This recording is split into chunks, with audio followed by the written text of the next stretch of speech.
Hello everyone, welcome to my daily life routine 100 day challenge. आज मेरा 60 day, तो आज मैं अपने भाई को लेके गई थी एमएस ग्रोसरी शॉप, जहाँ पे मुझे थोड़ा सा सामान खरीदना था ग्रोसरी का, जिसमें मुझे आज पिज़्ज़ा बनाना था। क्योंकि आज था फादर्स डे, मेरे पिताजी को बहुत ज़्यादा पसंद है पिज़्ज़ा, इसलिए मैं आज पिज़्ज़ा बना रही थी। मेरे पास कोई इनकम नहीं है, तो इस वजह से मैं उनको छोटा सा गिफ्ट पिज़्ज़ा ही दे रही हूँ।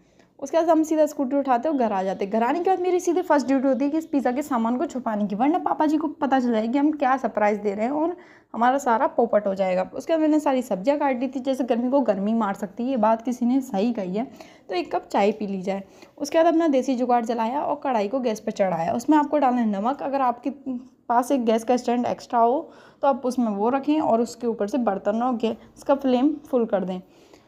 और जब तक हम पिज़्ज़ा बेस पे अपनी डेकोरेशन कर लेते हैं। अब पिज़्ज़ा बेस लेना है, उस पर पिज़्ज़ा पास्ता सॉस डालिए और मेयोनीज डालनी है। इसको तब तक आपको अच्छे से वो करना है, तब तक इसकी अच्छे से पुट्टी ना हो जाए, जैसे कि लड़कियां अपने मुंह पे करती हैं।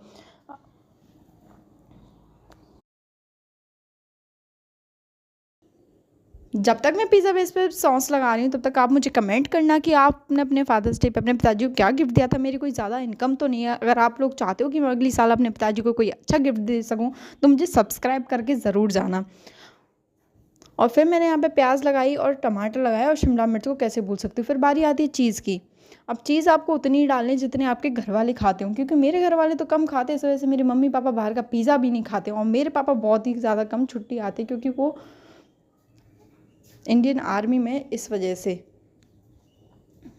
और वो इस फादर्स डे पे यहाँ पर घर पर आए, तो इस वजह से हमने उन्होंने सेलिब्रेट कर लिया छोटा सा।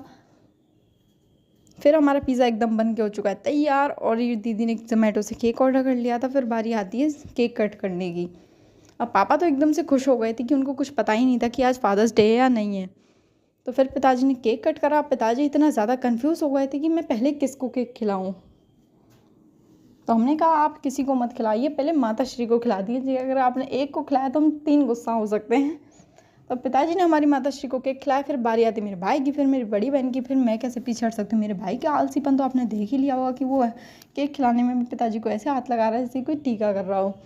उसके बाद फिर मैंने भी केक खिलाया और मेरे पिताजी ने मुझे भी। और फिर अगर आपको मेरे ब्लॉग्स अच्छे लगते हैं तो लाइक कमेंट शेयर सब्सक्राइब करना ना भूलें, और एक शेयर भी कर देना। फिर बारी आती है मेरी छोटी बहन की। और मेरे ब्लॉग्स में ऐसे ही बने रहिए। धन्यवाद।